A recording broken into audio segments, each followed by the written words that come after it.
राजस्थान के जीके के बारे में बात कर रहे थे, जिसमें 1111 प्रश्नों की श्रृंखला होने वाली है। 1111 प्रश्न जो है वो इस वीडियो के माध्यम से आपको सोल्व कराऊंगा। पीडीएफ डाउनलोड करना चाहते हैं, लिंक आपको डिस्क्रिप्शन में दिया गया है, जाइएगा। एसके स्टडी ऐप जो है वो हमारा डाउनलोड कीजिएगा प्ले स्टोर से। वहाँ पर आप नोट्स वाले फोल्डर से सारे नोट्स जो हैं वो डाउनलोड कर लीजिएगा, सारी की सारी पीडीएफ्स को, ठीक है। और पढ़ाई में कोई भी विघ्न नहीं आना चाहिए। हमारी तरफ से आपके लिए पूरा समय और हमारी जो पढ़ाई की मेहनत है वो आपको समर्पित है दोस्तों, ठीक है। तो चलिए हम सेशन को शुरू करते हैं और वीडियो के माध्यम से इन प्रश्नों को सोल्व कर रहे थे हम। तो 1111 मवलन बिंदु जो हैं उनके बारे में बात कर रहे थे, जिसमें राजस्थान इतिहास के प्रश्न जो है वो हमने कवर किए थे, कला संस्कृति के क्वेश्चन भी कवर किए थे, और भूगोल का प्रश्न चल रहा था, राजस्थान का भूगोल, ठीक है, ये रहा। तो 380 प्रश्न का जो सेशन था वो हमने कंप्लीट किया था इससे पहले वाले वीडियो में। और 390 क्वेश्चन जो है वो यहाँ से हमको शुरू करना है। 390वां प्रश्न जो है वहाँ से हमको शुरू करना है और आगे बढ़ना है, ठीक है। चलिए इस श्रृंखला को शुरू करते हैं और आगे बढ़ते हैं।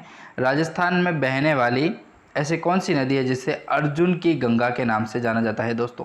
तो राइट आंसर क्या होगा? बाणगंगा। देखिए, बाण से आप याद रखिएगा, बाण संबंधित है अपने अर्जुन जी से और गंगा अपने गंगा जी, ठीक है।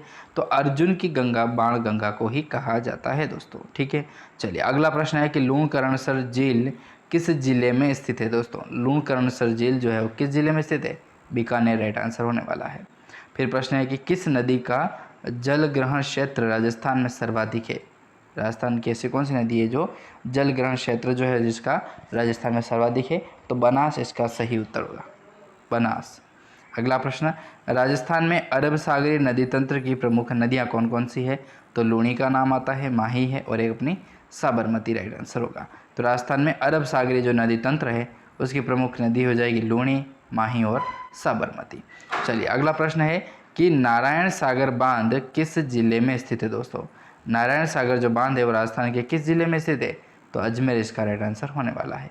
नारायण सागर जो बांध है वो किस जिले में स्थित है? अजमेर जिले में स्थित है, ठीक है। अगला प्रश्न है कि वन की आशा के नाम से किस नदी को जाना जाता है? तो वो जाना जाता है दोस्तों अपने बनास नदी को। बनास नदी को वन की आशा, ठीक है, वन की आशा के नाम से उसे जाना जाता है। अगला प्रश्न है कि राजस्थान का सबसे बड़ा अपवाह तंत्र क्या है? तो वो है अपना आंतरिक अपवाह तंत्र, ठीक है। आंतरिक अर्थात जमीन के अंदर अंदर जो नदियाँ चलती है वो आंतरिक अपवाह तंत्र के अंतर्गत आती है। चलिए इसी अंतर्गत हम अगला प्रश्न देखें। तो अगला प्रश्न है, किस नदी को राजस्थान की कामधेनु के नाम से जाना जाता है? राजस्थान के कामधेनु कहा जाने वाली ऐसी कौन सी नदी है? तो चंबल हो जाएगी, ठीक है, चंबल इसका राइट आंसर होने वाला है। अगला प्रश्न है, राजस्थान में सर्वाधिक नदियां उद्गम वाला भौतिक प्रदेश है? राजस्थान में नदियों का उद्गम वाला जो भौतिक प्रदेश है वो कौन सा है? तो अरावली इसका राइट आंसर होने वाला है।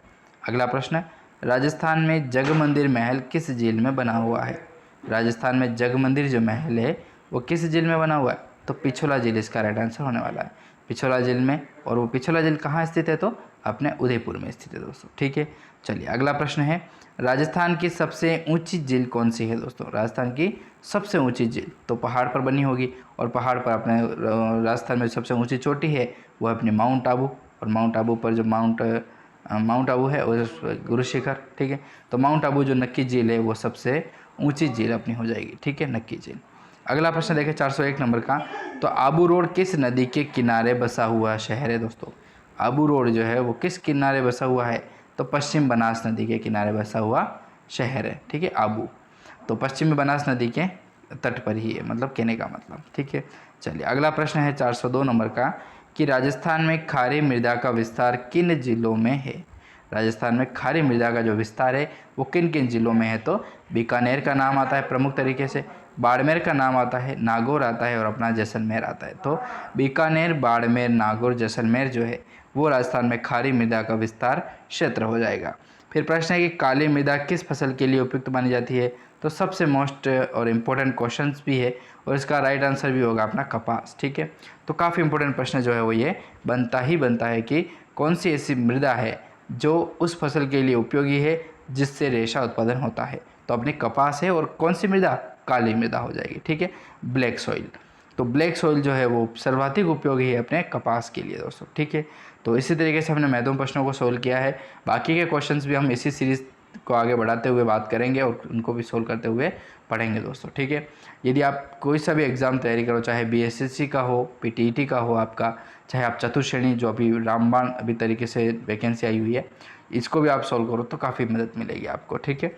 तो ऐसे ही वीडियोज़ को सपोर्ट कराइए। और आप पीडीएफ डाउनलोड नहीं किए तो रिपीट करना चाहता हूँ, पीडीएफ ज़रूर डाउनलोड करें ताकि आपके समय की बर्बादी नहीं होगी और कम से कम समय में आप अधिक से अधिक प्रश्न जो हैं वो सोल्व कर पाएंगे। धन्यवाद।